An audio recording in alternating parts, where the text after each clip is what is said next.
ሰክሰስ ፕላስ ይህንን ለማስቀረት በጣም ብዙ ሰዎችን በመላው ኢትዮጵያ ዘር፣ ሃይማኖት፣ ቆዳ፣ ብሔር አንድ ነገር መስፈርት ሳይቀመጥ ጉዳት ላለባቸው ሰዎች በሙሉ ላደረጋችሁት አስተዋጽኦ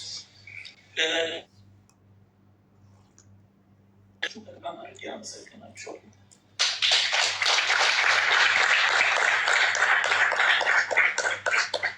ሶስተኛው ነገር በተለያየ አረብ ሀገርም አውሮፓም በአሜሪካም በሁሉም ቦታ ያሉ ኢትዮጵያውያን ቤት እንዲያገኙ፣ ምክንያቱም የተሰደዱበት ምክንያት መሰረታዊ ፍላጎታቸው ማሟላት ባለመቻላቸው፣ ከነዛ ውስጥ ደግሞ አንዱ መሰረታዊ ፍላጎት ቤት። ሰክሰስ ፕላስ በተቻለ መጠን በአጭር ጊዜ በቤት የሚያገኙበትን እጣ ማመቻቸቱ፣ እርግጥ ነው ለሁሉም በአንዴ ላይደርስ ይችላል፣ ግን ቢያንስ በሂደት የሚቻለውን እንኳን ለማዳረስ እድል መስጠቱ የሚያስመሰግነው ነገር ነው። ግን ደግሞ አንድ ነገር ልንገራችሁ፣ በብዙ እጣዎች በብዙ ሎተሪዎች ውስጥ ተሳትፈናል። እጣ የደረሳቸው ሰዎች ገንዘብ ያገኛሉ። እጣ ያልደረሳቸው ሰዎች ደግሞ ገንዘባቸው የት እንደሚሄድም አያውቁትም።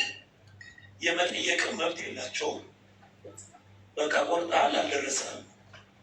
ከዛ በኋላ ያለው ግለሰብ ኪስ ይግባ፣ ሌላም ድርጅት ጋር ይግባ፣ የመጠየቅ መብት አይኖራቸው። የሰክሰስ ፕላስን እጣ በጣም ልዩ የሚያደርገው